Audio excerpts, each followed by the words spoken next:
I'm going to bring in Dorothée Royale, who is the host and creator behind Organic Nation TV, and she's going to ask her question with us live. Can you hear? Hey Can you everyone, hear can us, you hear me? Dorothée? Yeah, can you hear me? Yep, I can hear you. I Oh, great. can. Yes. Yeah. I've loved Yes. the conversation so far, and I was curious. I do a lot of vintage shopping for myself, but I always wonder kind of when I'm thinking about gifting thrift store finds, I always wonder, are people going to mind that there aren't, tags or that it's not new? Because I know some people feel a little bit like, ew, someone wore this before, or, this came out of someone else's house. And I don't know, do you guys have any tips for how you present or wrap gifts that you found secondhand, or do you even tell people that it's secondhand? That's it. You don't have to. Thank you, Dorothée. Thank you. Thanks. One thing, part of the idea of finding a gift for someone in a thrift store is you're recognizing something that is in a relationship that you have with them, something that you recognize about them.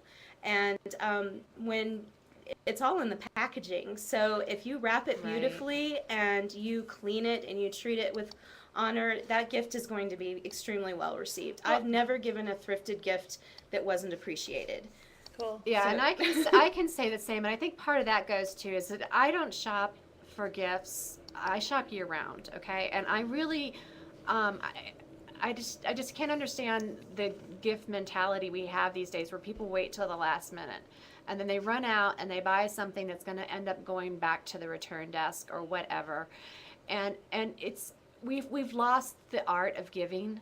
We don't really think about the person that we give to, and I'm sure that many of you can relate, where you get a gift and you're like, oh God, thank you, that's so you.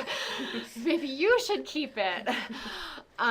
So I think that, like I gave Catherine a 1925 edition of the Girl Scout manual, Whoa. and she's my daughter's brownie troop leader, and I mean, she loved it. And yeah, it's a treasure. And I have a Madeleine pan that is French that to go to a regular retailer would be $40 or $50, and I love it. It's My a treasure. daughter gave it to her. Her daughter gave it to me for Mother's Day.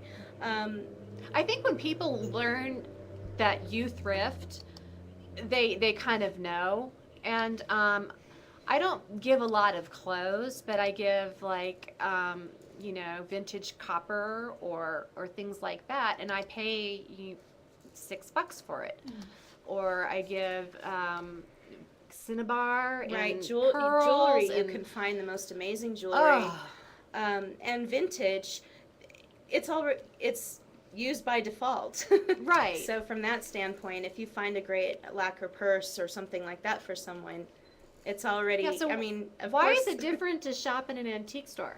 It is. Oh, remember when we were at the store? We were in a store in this mall, and we wanted to check it out. It's kind of a store for Francophiles, and there were actually items that I'd seen on the shelves at We had Goodwill. just seen them in the thrift store, and they they were- had purchased them. They had like a 500% markup on them. And Okay. this store's in a high-end mall. Yeah, so and so we're looking at this rack of vintage clothing, and there's this stole. There's this, I don't know, it was ermine or something. Francophiles are people who are love really into France. French stuff, like my husband and Catherine.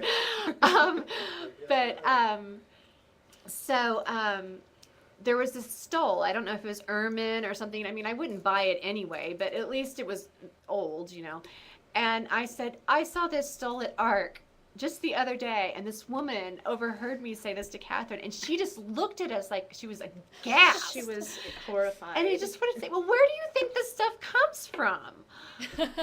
Is vintage shopping more expensive than thrift shopping? I would say that several years ago, yes, absolutely. But I've noticed that the thrift stores are getting a little bit wise. But I would still say yes, vintage shopping is more expensive than thrifting. Yeah, I would too. I recently found some beautiful things that if they were, because one of the thrift stores I go to is right across the street from, and actually that Catherine goes to is actually right across the street from a vintage store. So you can really contrast prices, and yeah, thrift is still much cheaper than vintage, but that's only if you can race the vintage buyers to it. Right, exactly, because that's where they're getting their merchandise. Exactly. Yeah, and you know what? That's another books. issue that I wanted to talk to you about. I mean, do you have any other opinions about these people have, their Etsy online stores for vintage, and they're just sharking it from Goodwill, and they're sharking it from Salvation Army. Is there anything that, sits uneasy with you about that, or is it just, it's just a matter of getting there first? Because a lot of these things do have more value, or maybe on the market would sell for a lot more than Goodwill is going to sell them to you. So what's your opinion about that? Right. Well, they have. Sorry, Go ahead. Amy. They have to have a source, and a lot of they have the eye to find the items that a lot of people don't. So I'm not really against it. I am to a point, because I think it's kind of become ridiculous. Coming from a vintage background myself from a very young age, I get shocked when I see a coat going for $200 or $300. That just blows my mind. But I think that's because I'm living in the 80s instead of now. So Many times we find things that are perfect but maybe too big. We take them to a tailor. Your thoughts? absolutely. Yes, absolutely. I've bought my husband many suits, and there'll be Joseph A. Banks suits, and maybe they'll need to be taken in a little bit, and so I pay $9 for them at Goodwill, and then the tailoring fees, which so yeah, it's totally worth it. Absolutely, and you're Oh. still being a conscious buyer. You're still being green. You're And still we being need to go back to those to things. where we supporting understand tailors Yeah. and tailoring and proper Exactly. fit. I mean, Yeah. there are so many people out there that have no idea of what proper fit means, and that's why you see so many atrocities walking around the streets. If you go to ecochicago.blogspot.com and you subscribe via email, you'll get updates on my blog as I continue to post stuff. But more importantly, the more subscribers that I get via email, I'll be donating 50 cents for every new subscriber, and you can vote on which charity that money will go to. So if you go to my homepage, you should check that out. I also want to get feedback from you. Please tell me what you thought of the show. Improvements, what topics you want to hear for next time. I want any and all comments. Please go to ecochicago.blogspot.com to leave those instead of chatting them here. It would be better to hear from you on the blog so I can keep track of your comments. The next show is going to be February 22nd. So I'm planning to do Eco Chat every 2 weeks for right now. I don't necessarily have a guest booked, so if you have topic suggestions or people who you want to hear from, I will approach them if you give me their names and give me some suggestions. And I think that is it. Thank you so much for joining us. I really appreciate everybody's time, and I'll see you next time.